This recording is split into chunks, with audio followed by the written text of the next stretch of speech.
Hello ladies and gentlemen, welcome back to EU4, and this time we're gonna do something different.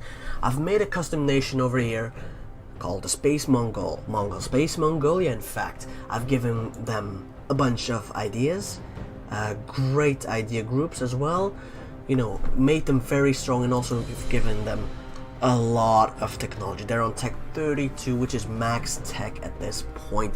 There's no more things to research anymore, and now we're gonna see how they will be doing. I won't be playing as them because it'll be way too overpowered. Instead I'm gonna observe and see how they will stack up against the rest of the world, just like Drew Darnell does. Well, not even a year has passed and already the first war has begun against Ming. I think Ming is the one. No, Space Mongolia is actually the one that declared war on Ming to seize the Mandate of Heaven, and we will see whether they will be successful or not. Man, the Space Mongols have... Oh, I did not even have enough time to process that, but they have 7-day siege ticks, which is incredible at the moment. They will out-siege Ming, which is way bigger than them. I do think the Space Mongols will be able to take a lot of land out of this war. And would you look at that, the first peace deal in favor of the Mongols has been established. They took a lot of provinces, as you can see. Let's have a look. Yeah, Ming is pretty upset with this peace deal, and they had to concede. Another releasable nation has come into existence because of it. In the meantime, the world doesn't seem to be that interested in the Mongol invasion. They seem to be just doing their own business as usual. Muscovy is conquering land off of Novgorod. France is fighting Burgundy, but it seems to be losing, although they do have positive war score. Ottomans have conquered Constantinople as is usual and are trying to conquer the other Ottoman lands back. As per usual, the Timurids aren't doing that well. It seems they are once again gonna collapse. It's really a shame to see them collapse this often. I used to like having a really big Timurids around. It'd be always interesting to fight against them, but now they keep having to give away land, peace deal after peace deal. Oh, and as I was saying that, the second Mongolian invasion has occurred of Ming. Looks like they're not satisfied with the land that they took. They didn't even have time to core everything, but they still wanted to attack and get some more land. At least I think they attacked. No, they actually attacked Kham, and Ming got called in because it's their tributary, but I think they are regretting that decision. They are riddled with rebels and are bound to collapse at any time. Well, looks like Ming is collapsing even further. 2 more nations have spawned out of them, and Mongolia is still not done with the war. They really want a lot of land out of them. But seeing these nations spawn out of Ming will probably also be a great target for the Mongol Empire to take away off of Ming. In the meantime, Scotland is once again being invaded, but not by England. No. By TakkieSenpai, whoever the fuck that is, and they seem to be actually winning. This buddy down here, this guy, where is he? Where is TakkieSenpai? Can't even seem to find them. Who are you fighting? This one province minor somehow successfully sieged this all down, but I think it was probably because England was involved and they got pieced out. And as I was saying that, the second Mongol peace deal has occurred. They once again took a lot of land off of Ming. Ming does not seem to be having a good time at the moment, as more and more nations seem to spawn out of them, and it hasn't even been 20 entire years since the start of this campaign, and already the Mandate of Heaven has been fucked up beyond belief. They seem to be losing a lot of points every month, although no, actually now the real Mandate of Heaven is Mongolia, so they seem to be at an advantage now. Castile seemingly has decided not to go with the Aragon inheritance / Iberian wedding thing and just decided, you know what, we're just gonna conquer all of this land. Who needs a free PU over all of this land as well as the boot of Italy? No one ever needed that, right? So let's just conquer it. Oh, Poland has expanded a lot, it seems, but as I look at them, they seem to have a coalition against them. Let's see how big it is. It's not that big, but a lot of people are pretty pissed off and probably are gonna join once they are able to. Well, looks like the third Mongol invasion has occurred. This time it's gonna be against one of the smaller guys that spawned out of Ming, which is the Qi Empire, or whatever the fuck it may be called. Also, Japan has joined to help against them, but I don't think they're being very successful. They probably can't even land at all. And as I'm saying this, Mongolia is also starting its colonies. I did give them a few colonizers so that they may expand their land and hopefully make it even more interesting. I thought they might want to expand over here in the Siberian region, but no, they'd rather expand into Taiwan. Oh, this is something you don't see every day. Sapmi has spawned out of Novgorod. I don't know how it came to be, probably because of a rebellion if I had to guess, but you don't see these indigenous people every day, I think. It's an amazing moment, and we should cherish it for the 5 seconds that they will be alive until they get gobbled up by either Sweden, Novgorod, or Muscovy themselves. Well, the peace deal is over and the Mongolians did win, and they made Qi a tributary state of themselves, which is good, I guess, but I am kind of disappointed that they didn't just take all of their land for themselves. Not that it matters, because they're back again in a war against Khorchin, and Ming got called in because of it. They declared a nationalist war, so it's not even a tributary war, so they do intend to take a lot of land for themselves. Probably also a lot of Ming land while they're at it. Ming just can't seem to get a break. They keep struggling with rebels, as well as constant wars declared by the Space Mongols, and I do feel bad for them. I usually root against them because they are so annoying to deal with, mainly because of all of the mercenaries that they utilize whenever you have to fight them, so none of their manpower really goes away. But now that I see them in this state, I almost feel a bit sorry for them. Almost. Meanwhile, Europe just lives on, sleeping away against the threat of a space Mongol invasion, simply because they don't really know it exists, probably. Although, some weird things seem to be happening at the moment. For some reason, this guy is huge. He doesn't seem to have any big allies, so he got this big on his own, somehow. The Ottomans are guaranteeing their independence, but they're not helping them out in any warfare, so, you know, they took all of this land for themselves.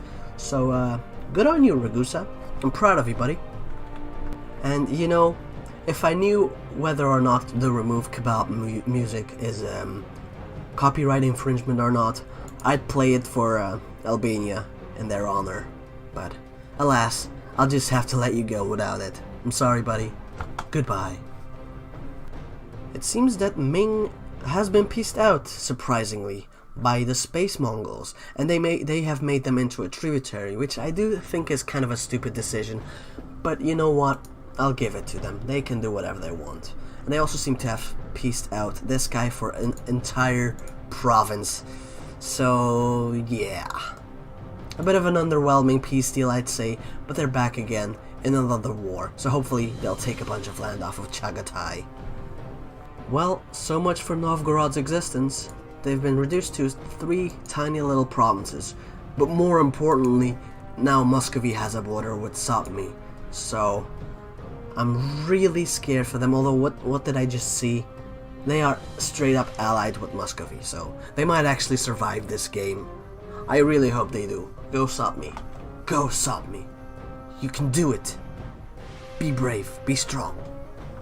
Well, Ming seems to have taken a few more provinces and made a few more tributaries, which is good for them, I guess, but, you know, I really hope you just conquer a bunch of land instead of making tributaries, because that's kind of boring. Oh no, looks like Poland is in a war against Denmark, Sweden, and Norway. This might not look like much, but once you see just how bad it was, they were at minus 75 war score, so they did have to concede a lot of land, as you can see. You probably got a bunch of aggressive expansion for it, right? Not as much as I was expecting, but oh well, a sizable amount nonetheless. Well, looks like Spain has formed in the most nonsensical way, which is by destroying Aragon. I mean, the AI is stupid, so I don't know what to say. Other than good for you, I guess. You could have gotten a lot more land if you were just more peaceful. As strange as it is to say, I know. Oh, Space Mongols seem to be invaded again. Well, they're probably the ones doing the invasion, but they seem to be getting their land sieged down. although they're taking it back. And they probably have positive war score if I had to guess. Yes, plus 99 it seems. So I'm feeling like they're probably gonna win.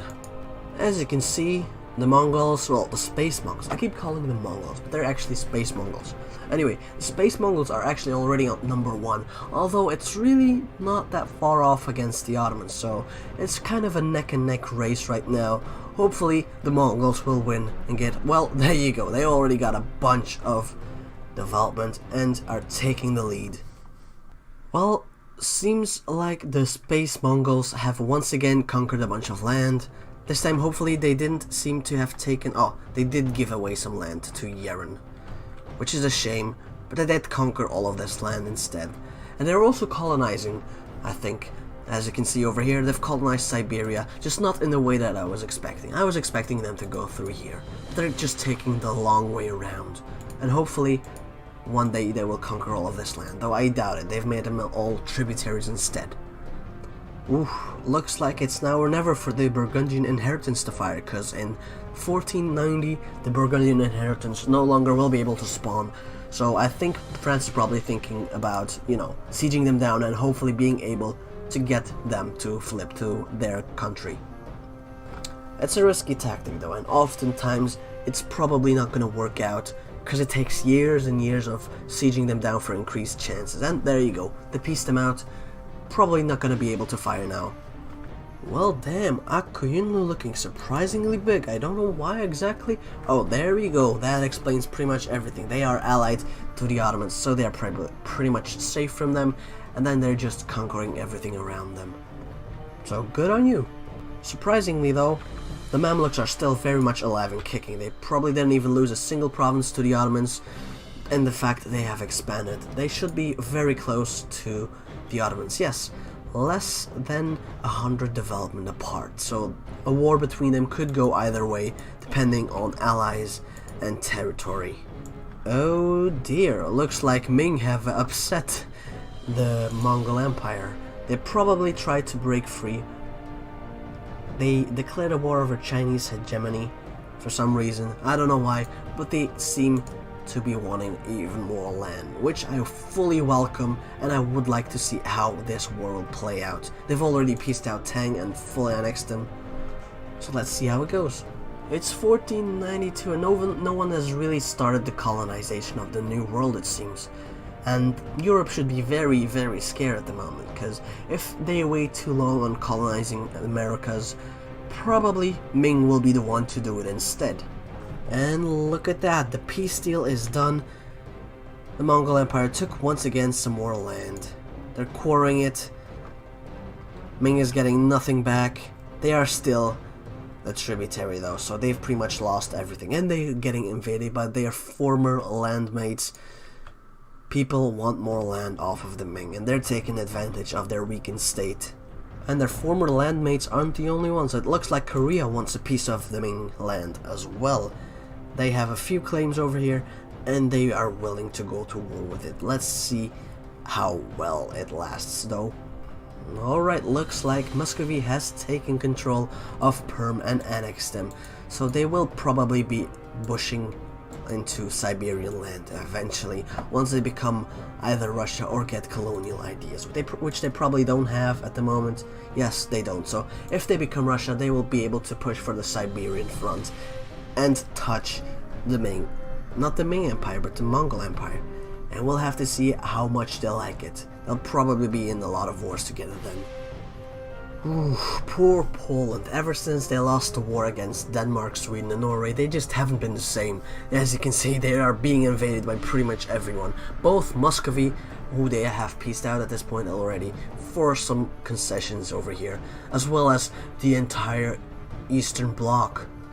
Hungary, Bohemia, Austria, Brandenburg, all the big guys are attacking them.